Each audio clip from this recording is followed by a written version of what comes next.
Halo Spillovers, balik lagi di channel kita. Kali ini kita agak sedikit berbeda.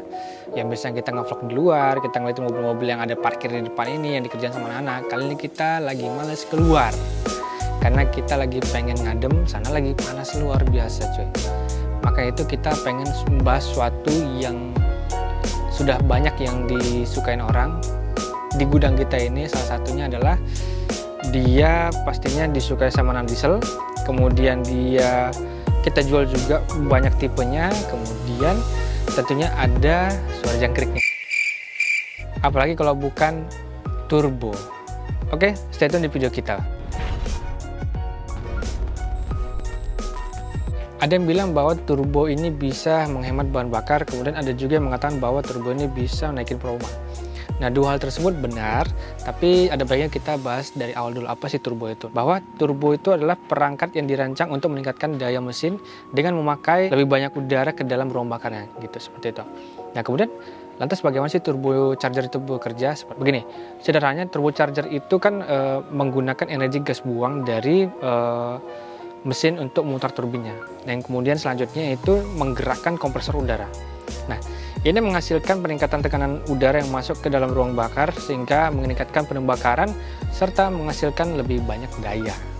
Kalau kalian misalnya lihat mobil-mobil yang akhir-akhir ini bermesin kecil seperti katakanlah misalnya Rise ataupun Rocky yang sudah bermesin 1,0 turbo. Nah, mesinnya kan cukup kecil, tapi kalau dengan turbo itu bisa meningkatkan tenaganya di atas ratusan PS lah atau 100-an horsepower seperti itu. Inilah keuntungan pertama dari si turbo tadi. Nah, jadi kalau misalnya ada satu mobil yang kemudian pengen tenaga lebih besar, itu nggak perlu pakai swap engine segala seperti itu. Jadi kalau misalnya mobil dengan mesin 1,0 kemudian lu pengen tenaga gede, lu swap engine pakai 2,0 kan nggak mungkin. Ruang engine itu nggak akan cukup dengan mesin seperti itu. Nah, makanya itu pakailah turbo tadi. Turbo tadi itu bisa digunakan di mesin apapun.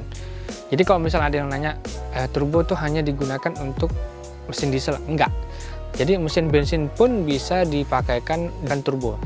Dan sebenarnya mobil yang N aja itu bisa kita pasangin turbo sebenarnya. Ada keuntungan yang didapat dari menggunakan part turbo tadi di mesin. Ada juga yang namanya risiko. Jadi setiap barang yang digunakan pasti ada risikonya, tapi bisa diminimalisir dengan perawatan yang lebih bagus tuh. Kadang-kadang kalau misalnya orang mau masang turbo, biasanya kalau misalnya yang udah mobil turbo itu sendiri, dia pengen ganti turbo antara lain satu gaya, kedua menambahkan tenaga. Nah, biasanya kalau misalnya kita ganti turbo, itu harus dimodifikasi part-part lain seperti downpipe, frontpipe, kemudian yang namanya penggantian radiator yang lebih gede lagi untuk meminimalisir pemanasan, kemudian tambahnya intercooler lagi. Nah, intercooler ini penting untuk si penggunaan turbo yang dimodifikasi. Ini akan kita bahas di segmen selanjutnya. Nah, jika kalau misalnya kalian hanya menggunakan turbo, masih menggunakan radiator bawaan dan terlebih tidak menggunakan intercooler sama sekali, dan kalian paksakan itu dalam PSI ataupun tekanan bus yang lebih gede, alhasil mesin bisa rontok. Yang namanya kita punya mobil, tentunya harus rutin melakukan perawatan ke bengkel, apakah itu dia servis kecil atau servis besar, kemudian penggantian pelumas atau fluida itu juga penting. Nah, makanya kalau misalnya kalian yang menggunakan mobil turbo itu harus sering-sering cek kendaraan kalian secara berkala. Kedua, jika kalian yang sudah memodifikasi turbo itu juga harus sering dilakukan perawatan mesinnya seperti itu, penggantian oli yang harus tepat, kemudian saringan filter oli ataupun filter bensin segala macam yang harus kita ganti ya, kemudian pengecekan turbo dan lain-lainnya, dan pengecekan selang-selang yang digunakan itu penting supaya tidak terjadi yang namanya kerusakan dalam engine bay seperti itu. Jadi kalau misalnya kalian menggunakan turbocharger itu biasanya ketahanan mesinnya itu dijaga. Penggunaan turbo tapi tidak menggunakan part-part pendukungnya seperti downpipe, frontpipe, kemudian intercooler dan radiator yang lebih besar, itu bisa mengakibatkan mesinnya panas segitu. Dan kemudian terlebih lagi jika busnya tidak diatur oleh mekanik itu sendiri. Jadi penting makanya sebelum menggunakan turbo bisa konsultasi dulu ke mekaniknya, berapa bus yang akan digunakan, kemudian part-part apa aja pendukungnya yang bisa kita pakai. Jika turbocharger mengalami kegagalan fungsi ataupun kerusakan seperti itu, tentunya biaya perbaikan atau penggantian bisa tinggi. Betul. Hal ini bisa termasuk biaya suku cadang plus biaya tenaga kerja. Betul sekali. Jadi gini, owner mobil yang sudah dimodifikasi turbonya harus setidaknya bertanya kepada mekaniknya bagaimana ataupun berapa sebenarnya max boost yang bisa dipakai di mobil ini, tergantung ketahanan mesin sendiri. Gitu loh, apakah di 35 atau 40 atau sampai 60 seperti itu. Kalian harus paham juga maksimum boostnya harus berapa. Kalau misalnya kalian ngegas terus gitu kan, tahu-tahu boostnya over gitu, dari kemungkinan besar akan menyebabkan turbo kalian bisa meledak ataupun biletnya pecah, dan sehingga turbo tuh nggak bisa pakai lagi. Penggantian turbo di bengkel manapun itu nggak akan ada garansi, kecuali memang dalam pengaplikasian yang salah, rusak, itu mungkin ada pengganti. Diperlukan bahan bakar yang lebih banyak. Betul. Memang dari awal tadi kita bilang penggunaan turbo bisa menghemat bahan bakar, tapi tidak untuk ketika ngebut-ngebutan di jalanan. Biasanya anak diesel sekarang yang menggunakan mobil-mobil diesel, katakanlah Pajero, Fortuner, Innova, dan lain-lain itu biasa kebut-kebutan jalan tol. Adu-adu asap lah, ngeluarin asap, kejar-kejaran dengan Vario ataupun dengan Genio seperti itu. Nah, tenaga yang dikeluarkan itu tentunya akan menyebabkan konsumsi bahan bakar lebih tinggi. Tentunya kalau misalnya mobil yang menggunakan turbo, apalagi turbonya yang sudah dimodifikasi, itu memerlukan perawatan tentunya. Nggak pun turbo juga pasti mobil-mobil atau kendaraan pasti perlu memerlukan yang namanya perawatan seperti itu. Nah, perawatan turbo itu sangat penting untuk memastikan kinerja tetap optimal dan umur pakainya lebih panjang. Hindari mematikan mesin segera setelah berkendara dengan kecepatan tinggi, lalu kebut-kebutan di jalan ataupun jarak jauh alias penggunaan yang lama, itu nggak boleh mematikan mesin setelah berkendara. Biarkan mesin tetap menyala beberapa menit dengan kecepatan rendah untuk memberikan waktu turbocharger untuk meninggikan diri.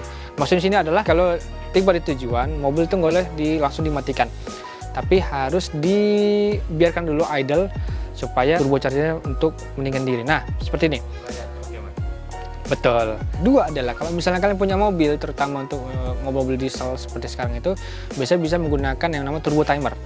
Nah, turbo timer ini akan mematikan mesin secara otomatis beberapa menit setelah kalian keluar dari mobil. Cara kerjanya adalah ketika kalian berhenti, kemudian kalian keluar dari mobil dengan mematikan kunci kontaknya, maka turbo timer itu akan tetap menyalakan mesin sampai dengan selesai turbo timer sendiri, kemudian mesin itu akan mati sendiri seperti itu. Sering-sering melakukan pemeriksaan secara berkala, servis di Speedjet Performance. Saya bisa melakukan pengecekan turbo kembali sekaligus melakukan servis oli atau servis rutin yang bisa diaplikasikan untuk mobil kalian ya.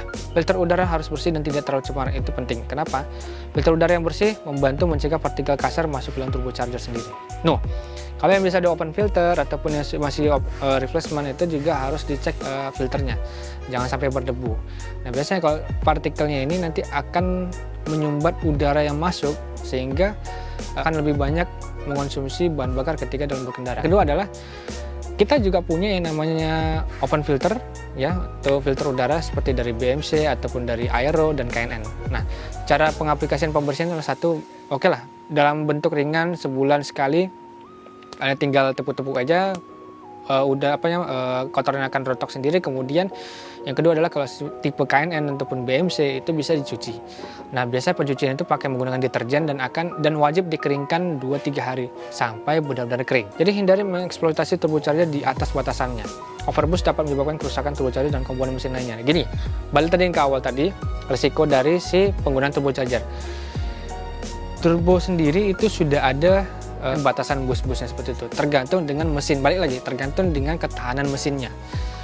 Kalau misalnya mesinnya itu hanya menggunakan turbo standar, kemudian cuma diganti dengan turbo yang lain yang sudah dimodifikasi gitu, part-partnya masih standar, itu boostnya nggak boleh tinggi-tinggi, maksimum ya pakai menggunakan 20 PSI lah gitu, seperti dengan turbo standar yang lain. Lebih dari itu bisa jadi kerusakan mesinnya. Kemudian overboost itu bisa menyebabkan yang namanya si turbo sendiri itu bisa meledak. Ya, saya bilang tadi itu, turbo meledak, turbo nggak bisa dipakai, kemudian komponen bisa merusak mesin yang lain. Kalau misalnya berkaitan dengan tren yang saat ini ada, yaitu ada yang namanya turbo boost biasa, kemudian ada turbo boost tapi ada suara jangkriknya, cuy.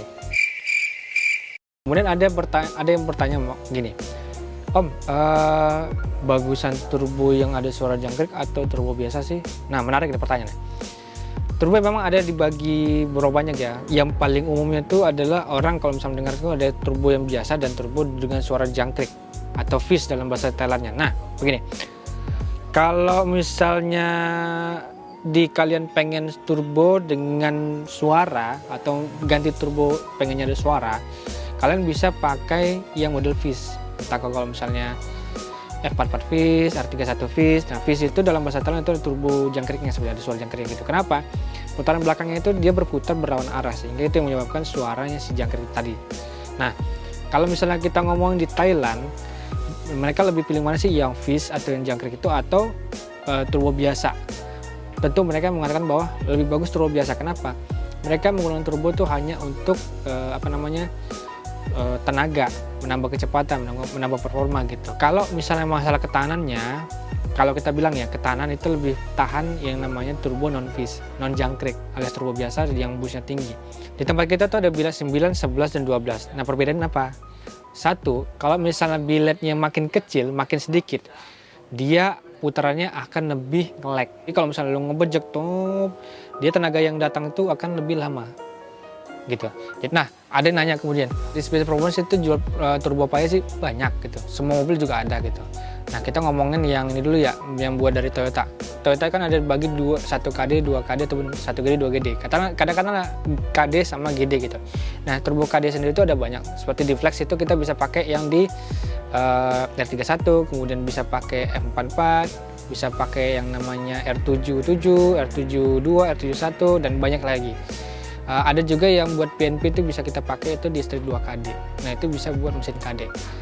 Keuntungan dari PNP itu gampang ya, maksudnya gampang pemasangan dan nggak terlalu ribet, paling hanya nambah oil and kitnya seperti itu. Kemudian untuk yang non PNP, kalian harus custom downpipe-nya, kemudian tambah adaptor dan beberapa part lainnya seperti itu.